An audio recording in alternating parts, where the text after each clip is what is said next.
It's funny how big things, life-changing things, often start so small you barely notice. For me, it wasn't some grand announcement or a sudden disaster. It was just a shift in the air, a few little things feeling off. But sometimes that's exactly how the ground beneath your feet starts to crumble. My name is Ethan Vance. For 12 long years, I was the guy in the background at OmniCorp Solutions, specifically in the cybersecurity division. You wouldn't have seen my face on any company brochures, that's for sure. I wasn't the one schmoozing with board members over champagne or sporting those flashy, expensive suits. Honestly, I never needed to. My work, well, it always spoke for itself. Every firewall that stood like a silent guardian, blocking an attack. Every encrypted channel that kept our clients' most sensitive information locked down tight. Every single intrusion detection system humming away. They were all mine. My designs. I built OmniCorp's digital fortress from the ground up. Every line of code, every layer of defense quietly and, I thought, loyally. While other folks were busy climbing that corporate ladder, sometimes stepping on people like me to get ahead, I just wasn't interested in all that office politics. My world was 3 floors beneath the main building, in a dimly lit lab, surrounded by the constant, reassuring hum of servers and the glow of monitors. That was my sanctuary, predictable, safe, and completely mine. And then she arrived, Sophia Holloway, fresh out of business school, 29 years old, brilliant on paper, and absolutely ruthless when it came to getting what she wanted. The board, they hailed her as some kind of visionary when they promoted her to executive director of technology. They gushed about her sharp instinct for leadership, her fresh new direction for the department. What she really had, from what I saw, was a towering superiority complex, a frighteningly short temper, and honestly zero real understanding of what actually kept a company like OmniCorp safe and secure. Sophia, she just strutted into our department like she already owned the place. First thing she did was start replacing team leads, tearing up systems she clearly didn't understand, demanding these instant, impossible results. She was calling for all these unnecessary overhauls, just to make things look, I guess, modern in her eyes. I remember the first time she visited my lab. She didn't even bother to introduce herself. Just walked in, wrinkled her nose at the tangle of cables on the floor, cables that were my lifelines, and said, "This looks like a dungeon." I just shrugged. "A fortress, actually," I told her. She didn't laugh. Not even a little. And from that moment on, it felt like a power struggle. Except, here's the thing, I wasn't fighting. I was just doing my work, quietly, efficiently, thoroughly, the way I always had. But to her, my silence, it was like defiance. My loyalty to the systems that had kept OmniCorp safe for years, that was betrayal in her book. And my refusal to, kiss up to her, well, that made me, and I quote, a useless piece of trash stuck in the past. Wow, that line, that one stayed with me. She spat it out right in front of my entire team on a Thursday morning during some kind of performance review I hadn't even been told to prepare for. She made a whole show of it, reading off these trumped-up charges.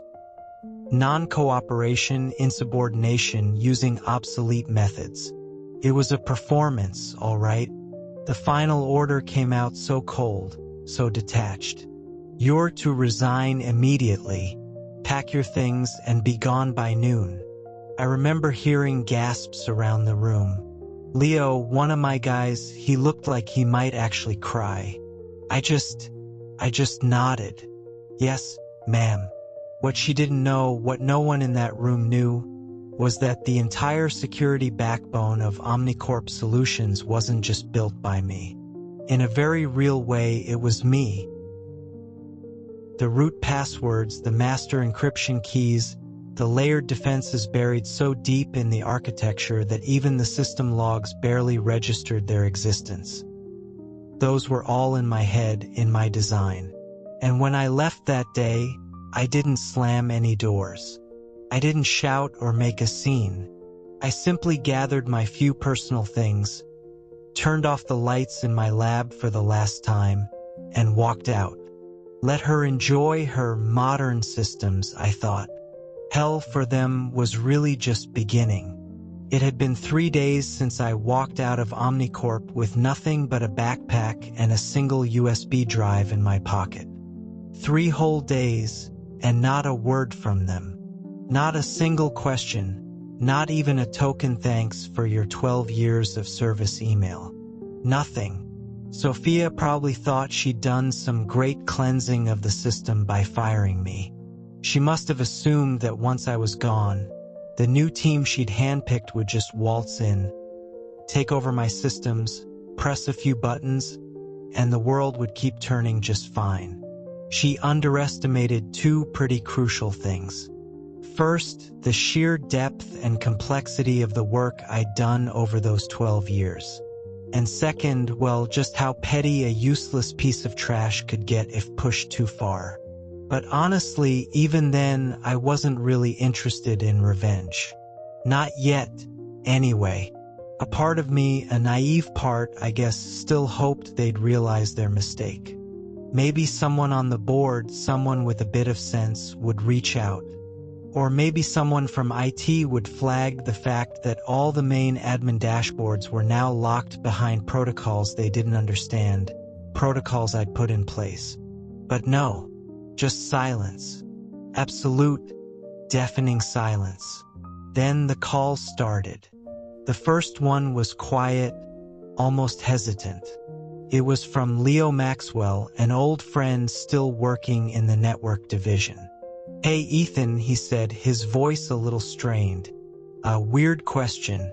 Do you happen to remember the override code for the outer firewall sync with the Frankfurt server?"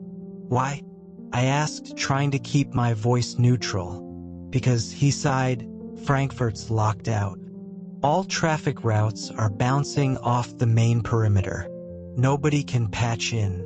Not even Sophia's new lead tech." I almost chuckled right then. Almost. "Try using Protocol Eclipse 7, I told him. That should still work." There was a pause on his end. "Eclipse 7?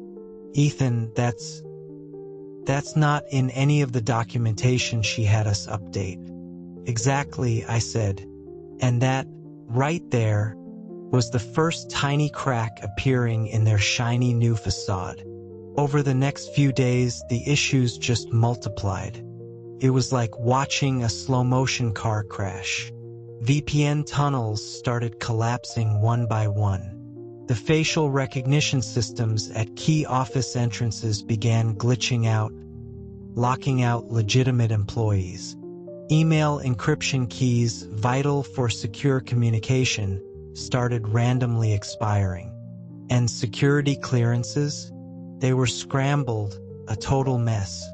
And each time something new went wrong, the same question would come, usually through panicked voices on burner phones from people I used to work with. "Ethan, did you do something?" No. The truth was, I hadn't done a single thing. Not actively, anyway. Everything that was breaking, every system failing, it was all happening by design. My design. Redundancies I'd built in, silent locks, fallback traps. These were all part of the intricate architecture I'd painstakingly created to keep the company secure, to ensure that if things weren't maintained exactly right, they would fail safely, or at least signal that something was very wrong. But I had never fully documented the core logic, the real heart of it. OmniCorp, in all their wisdom, had never asked for it. And Sophia? Oh, she never even bothered to ask what I did, let alone how I did it. Then came the real punch in the gut. Leo called again. This time he sounded genuinely shaken, his voice tight with worry. "Ethan, man, she's blaming you. Publicly." "What?" I felt a cold knot form in my stomach. "She held a staff-wide meeting today," Leo rushed on. "Said you intentionally sabotaged the system before you left. Called you a bitter old techie with a god complex. She even hinted you might face legal charges for corporate sabotage." I was silent. I couldn't find any words. "She's turning everyone against you, man," Leo said, his voice low. "Even the ones who knew you built this place from the ground up." And there it was, the betrayal. It wasn't just about being fired after over a decade of loyal service. It wasn't just about being humiliated in front of my team, the people I'd mentored and worked alongside. No, this was different. Having my name dragged through the mud, my entire legacy, everything I'd poured my life into, painted as malicious and destructive. That was the moment something inside me just shifted. Snapped, maybe. This wasn't just a misunderstanding anymore. This was war. My name, Ethan Vance, had been dragged through every corridor of OmniCorp Solutions. Their internal newsletter, which used to be this dry, bullet-pointed memo nobody really read, suddenly featured a full-page cybersecurity update. It detailed all the company's current IT issues, the ones I knew were a direct result of their own incompetence, and heavily implied, without actually naming me, that a disgruntled former employee was behind all the chaos. Oh, Sophia was brilliant that way, I had to give her that. She knew exactly how to shift blame, how to make it look like she was in control even as everything was falling apart around her. I wasn't angry, not in that hot, explosive way. It was something deeper, colder. I was disappointed, profoundly disappointed. I had given over a decade of my life to that place. I'd missed birthdays, skipped holidays, worked through countless weekends, all because I believed in the mission. I believed in protecting people, in building something lasting, something important. And now that entire legacy, my life's work, had been reduced to a smear campaign, a convenient scapegoat. Fine. She wanted control. Let her have it. I poured myself a cup of coffee, the strong, black kind I used to drink in the lab, and turned back to my laptop. I still had access to several monitoring scripts I'd left running on offsite servers, completely independent of OmniCorp core systems. These scripts weren't doing anything malicious. They just tracked third-party vendor activity, token lifespans, the general heartbeat of internal APIs, things that gave me a remote view of the system's health, or in this case, its decline. Sophia's new elite tech team, the one she was so proud of, they were trying to rewire the entire system like it was some kind of high school group project. She had absolutely no idea that many of the new applications she'd greenlit, these shiny new toys, were breaking internal compatibility rules I had hard-coded years ago. Rules specifically designed to protect against things like ransomware injections and data breaches. Now, her team's fancy dashboards and so-called modernizations were becoming gaping doorways to chaos. Every day, I watched from afar as another critical service went dark. Customer portals froze, locking out thousands of users. Secure chat systems, the ones executives relied on for confidential discussions, failed to authenticate. And then, oh, this was a good one. The executive VPN access, the one used by the top board members for their most sensitive communications, became completely inaccessible. All due to keychain conflicts her team had introduced by trying to simplify things. Sophia didn't realize it yet, but she had just locked her own bosses out of their digital offices. And then I got a text from Leo, short and to the point. They're calling an emergency board meeting. They want blood. She doesn't have answers. A faint smile touched my lips, but it wasn't satisfaction I felt. Not really. It was a deep, profound sadness. I never wanted to destroy OmniCorp. I wanted them to realize that they had destroyed something vital when they chose arrogance over expertise, showmanship over substance, and loyalty to a fleeting image rather than to the people who had actually built the damn thing. Still, I had to be careful. I hadn't left behind any evidence of tampering because, well, I hadn't tampered with anything. Not a single line of malicious code. Everything they were suffering now, every system failure, every locked-out executive, was the direct result of their own ignorance and Sophia's reckless changes. My systems, you see, were designed to fail safely if not maintained correctly.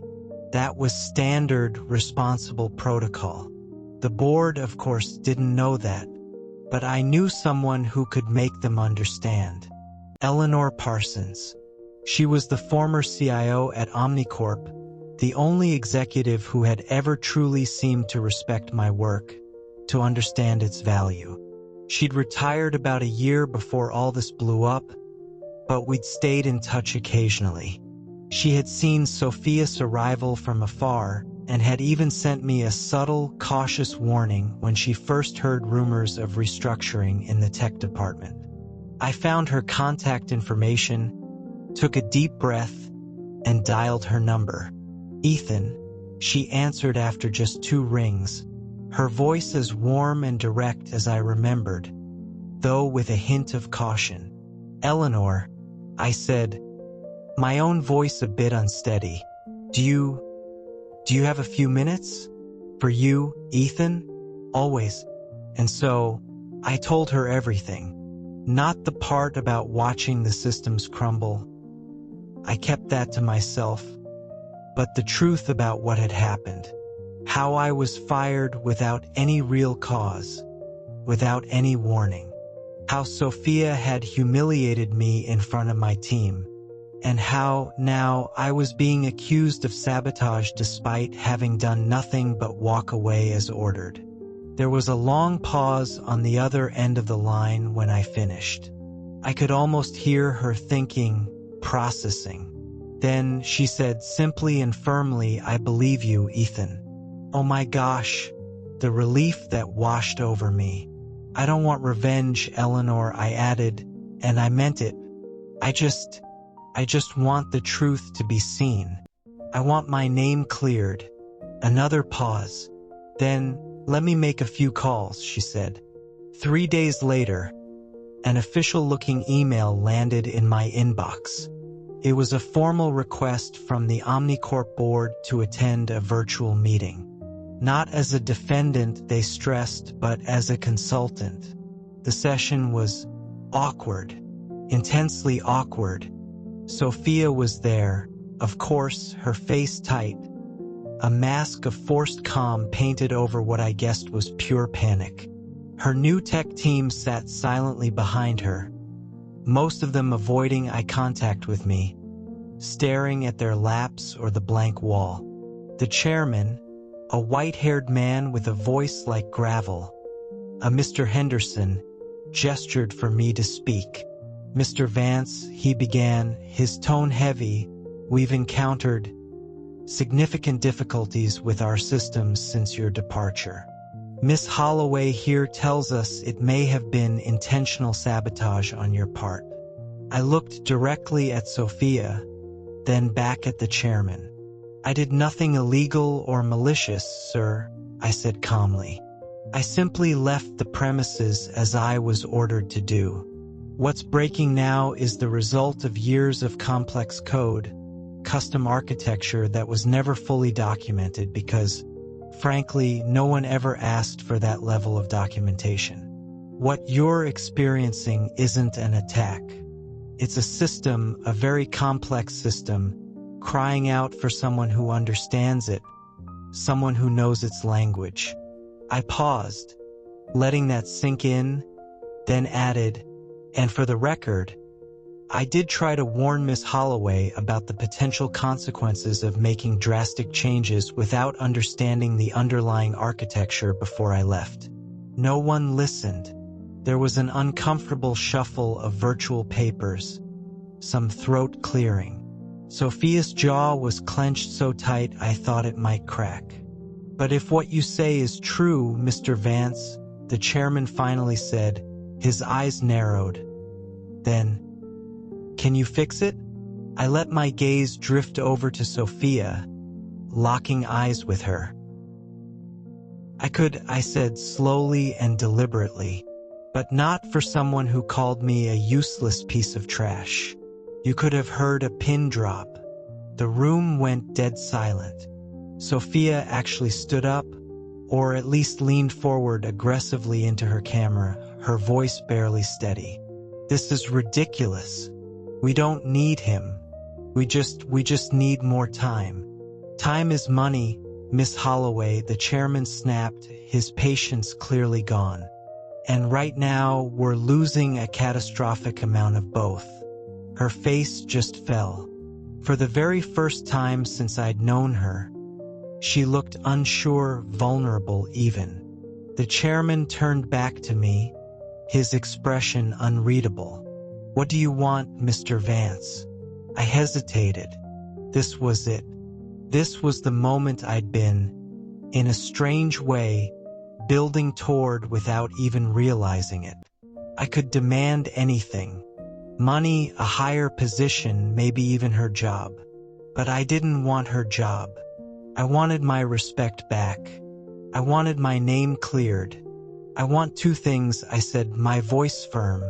"One, my name cleared. Publicly. I want a formal statement sent out from this board, retracting all accusations and insinuations made against me. And second," I continued, "I want control of my systems again. But on my terms. Full autonomy." They exchanged looks, a flurry of hushed whispers amongst the board members. Then a slow, collective nod.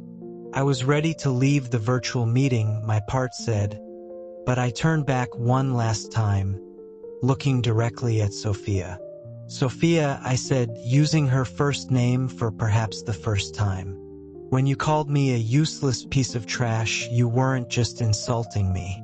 You insulted every single builder, every quiet contributor who ever kept this company standing while people like you chased spotlights and quick wins." She didn't respond.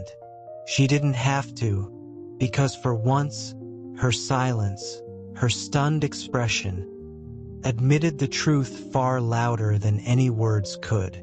Rebuilding a system you designed from the ground up is, in a strange way, harder than building it from scratch in the first place. Especially when it's been, well, butchered by amateurs in your absence. When the board finally gave me back temporary, high-level access to OmniCorp infrastructure, I found an almost unrecognizable mess. Legacy protocols, the very bedrock of the system's stability, had been unceremoniously stripped out. Encryption hierarchies, carefully layered for maximum security, had been flattened, made simplistic and vulnerable. Some bright genius on Sophia's team had even renamed my core system folders, probably thinking names like Firewall Script version 2 Final and Mega Secure Main Directory sounded cooler than the carefully coded, nondescript identifiers I'd used. It wasn't just bad coding, it was dangerously negligent. And honestly, it wasn't about my ego anymore, not at that point.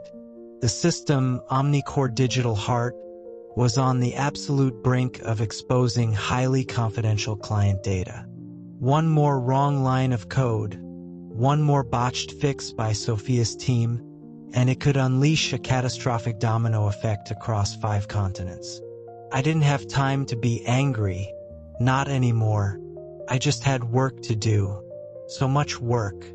The board had given me 1 week. Just 1 week to stabilize the entire system and restore critical functionality. In return, they'd promised I'd get my reputation back, fully and publicly, and they'd make a formal offer for me to return as chief systems architect. I didn't really want the job, not permanently, but I wanted that title, just once. I wanted it written in bold, official lettering at the top of their letterhead. Ethan Vance, Chief Systems Architect. A small thing, maybe, but it felt important. I worked day and night for that entire week. Coffee, black and strong, and the familiar hum of the servers. They brought me into a temporary setup in a secure location, were my only companions.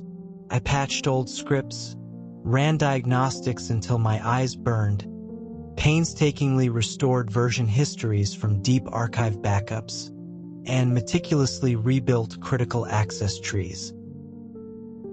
I activated emergency protocols, hidden failsafes I'd embedded years ago under obscure system flags.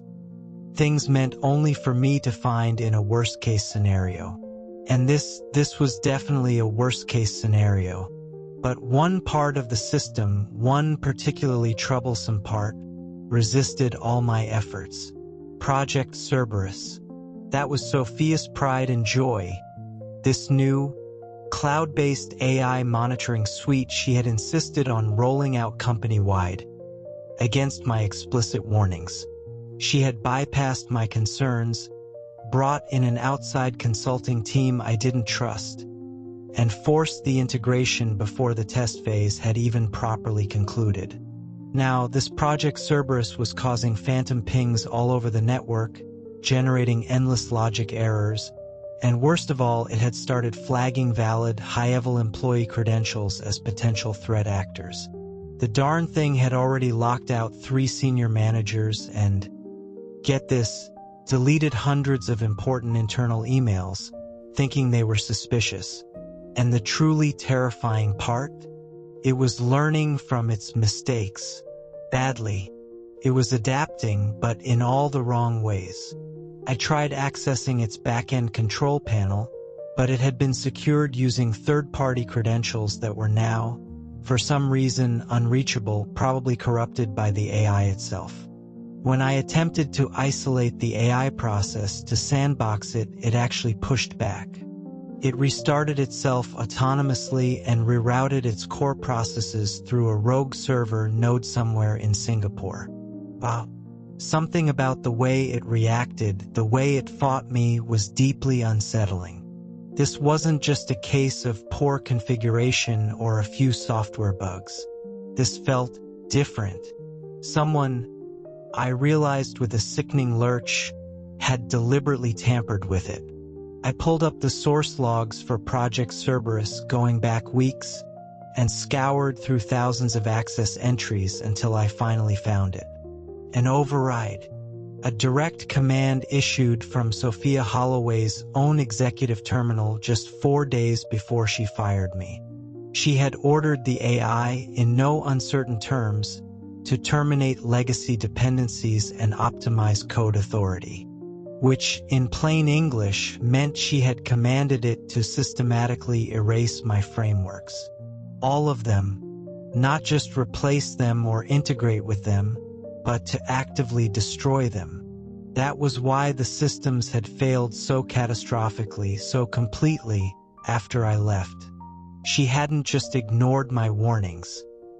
She had actively, knowingly sabotaged the very architecture I had built to protect the company. And then, she had the audacity to blame me for the fallout. It all clicked into place with a horrible clarity. She knew exactly what she was doing. She had planned to erase my work, my legacy, from the inside out. And if I hadn't returned when I did, if the board hadn't called me back, Project Cerberus, her digital attack dog, would have eventually flagged and removed every single core node, every critical piece of infrastructure I'd ever put in place. OmniCorp wouldn't just have been vulnerable, It would have been a hollowed-out husk, wide open for any real attacker to waltz right in. I documented everything. Screenshots of the logs, timestamps of her commands, even the specific directive codes she had used. Then I drafted an email to board@OmniCorp Solutions. Com. Subject: Urgent Security Incident Report. Project Cerberus AI Internal Sabotage. I attached all the files, wrote a clean, clinical, purely factual summary of the situation. No emotion, no accusations beyond the evidence. Just the cold, hard truth. Then I hesitated. My finger hovered over the send button. This was the moment, the ultimate checkmate. If I sent that email, Sophia Holloway's career was over. Done. No amount of spin, no carefully worded PR statement could save her from this. The board would see with irrefutable proof that she had knowingly, deliberately endangered the entire company, possibly to cover her own insecurities or to consolidate her power. But something pulled at me, a strange, unexpected knot in my chest. I remembered my very first week at OmniCorp, fresh out of college, so nervous I could barely speak. How grateful I'd been for that opportunity. I remembered the sheer joy of solving those impossible technical puzzles, of building something that no one could see but that everyone, every single employee, every client, relied on every single day. And then, I remembered how cold, how ruthless Sophia had been. Ambitious, yes, but also scared. I'd seen it in her eyes that day she fired me, just for a flicker of a second. Underneath all that arrogance, all that bluster, she was terrified. Terrified of not being good enough, of failing. She had tried to bury me, to erase my contributions, to make herself feel powerful. I could destroy her now, and honestly, it would feel justified. Completely. But would it feel right? I deleted the email. Instead, I printed out all the evidence, the logs, the screenshots, my summary, sealed it all in a plain manila envelope, and had it hand-delivered directly to Mr. Henderson, the chairman's personal assistant, the next morning. No digital trail for it to be lost, no dramatic corporate email chain, no press leaks.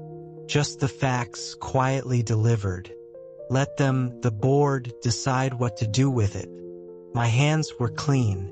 When I returned to my temporary terminal later that day, I found a new message waiting for me. From Sophia Holloway. Subject: Can we talk? I opened it, my heart rate picking up a little. Then it read, I know we've had our differences, and I know I haven't treated you fairly. I'd like to speak with you in person if you're willing. No pressure. Just talk. Sophia. I stared at the screen for a long time. Was this genuine remorse? Some kind of strategy? A trap? I honestly didn't know. But, against my better judgment, or maybe because of some sliver of hope, I agreed. We met that afternoon in a small, quiet conference room on an unoccupied floor. No suits this time, no audience, no corporate posturing. She looked different. The armor was down. She looked tired, vulnerable, more human than I'd ever seen her. I read the board notes. She said, her voice quiet, barely above a whisper. They told me about the envelope. They told me you didn't turn in the full, official digital report on what you found with Cerberus. I just nodded. I figured they could draw their own conclusions from the evidence I provided.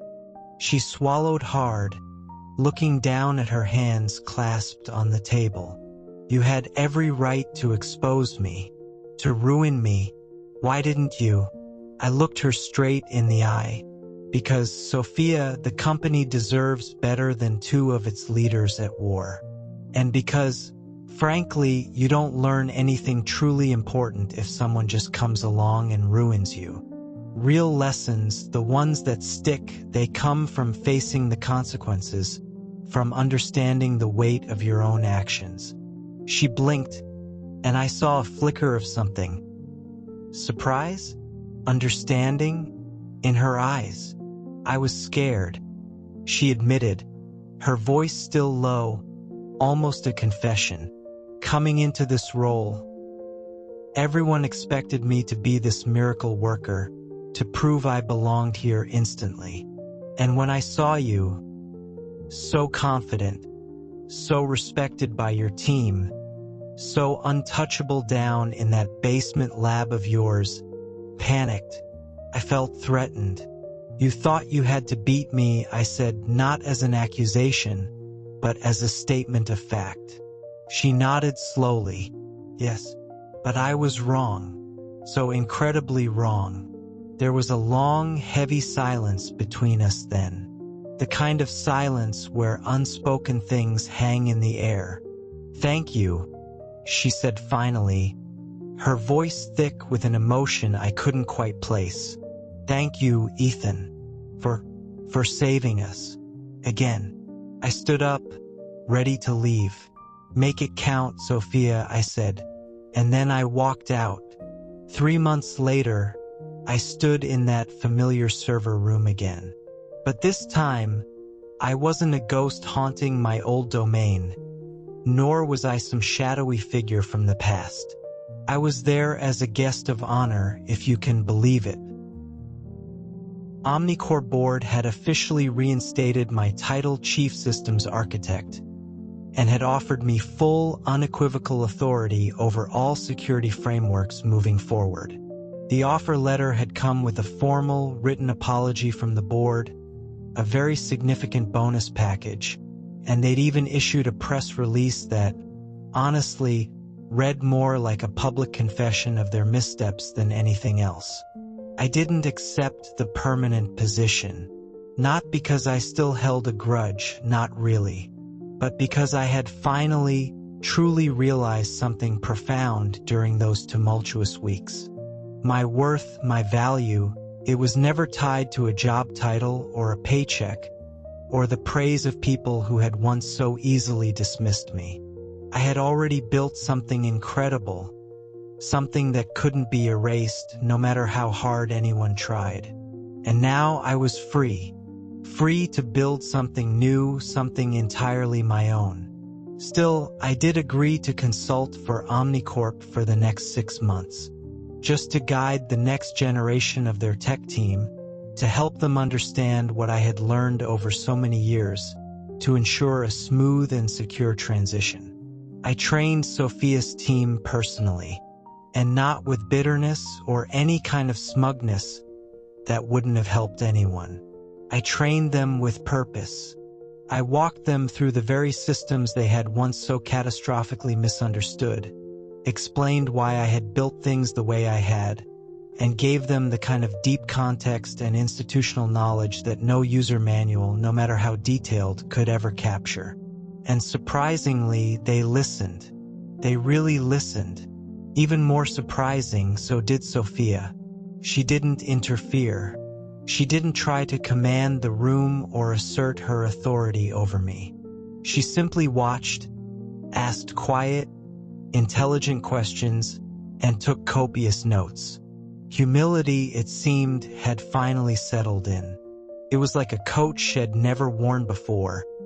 But once she tried it on, she realized it fit her better, suited her more than she ever could have expected. One day, after a particularly long and grueling session with her lead developers, she caught me in the hallway as I was heading out. "Ethan," she began, her voice soft, hesitant. Do you ever regret not exposing me? Not really going for the kill when you had the chance?" I paused, thinking about it for a moment. "No," I said. "No, I don't." She tilted her head, a curious expression on her face. "Why not?" "Because I don't believe in revenge, Sophia," I told her. I believe in justice. And sometimes, justice isn't a screaming headline or a public punishment. Sometimes justice is a lesson. A hard lesson, maybe, but one that sticks with you, changes you, for the rest of your life. She looked down at the floor for a moment, then back up at me, a small, almost imperceptible nod. "Stuck," she said quietly. "We parted ways at the elevator that day." She didn't offer some grand, tearful apology. I didn't ask for one. But in that quiet, understated exchange, something healed. Something shifted between us, and perhaps within both of us. And I realized then that forgiveness, true forgiveness, doesn't mean forgetting what someone did to you or pretending it didn't hurt. It just means you choose to carry something better, something lighter, forward with you, instead of the weight of anger and resentment. A few weeks after that, I received an unexpected invitation in the mail. It was for the keynote speaker spot at the Cybertech Global Summit, one of the biggest industry conferences of the year. The proposed topic? Building trust in a distrustful world. I actually laughed out loud when I read it.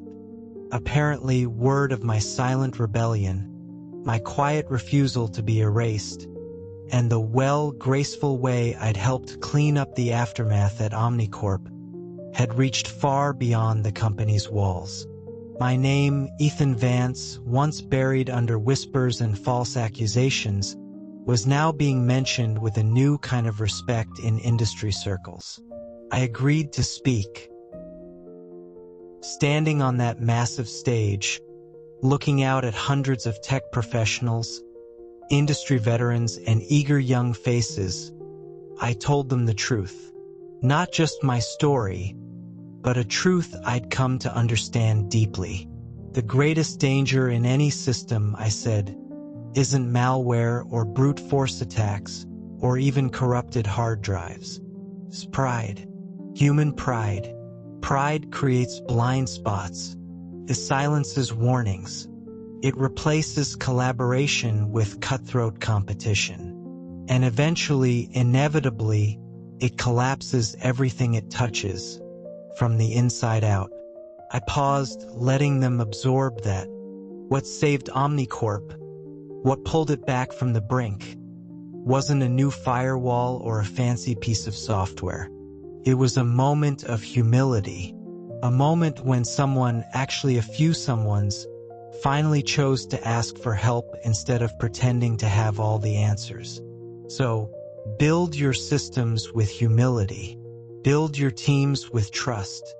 And never, ever forget that the quietest person in the room, the one who isn't seeking the spotlight, might just be the one holding everything together. The applause that followed felt different this time. It wasn't just loud for the sake of noise. It felt full of meaning, of recognition, of genuine validation. When I stepped off the stage, my heart still pounding a bit, I saw Eleanor Parsons waiting for me near the edge of the crowd. She was smiling, that knowing smile of hers, arms crossed. "You finally sound like someone who knows who he is, Ethan," she said, her eyes twinkling. I grinned back at her. "Took me long enough, didn't it?" She chuckled. "Good things take time." "So, what's next for Ethan Vance, the man of the hour?" I thought for a moment, then answered honestly, the idea forming even as I spoke. I think I'm going to build something of my own this time. A consultancy, maybe, or perhaps even a mentorship program.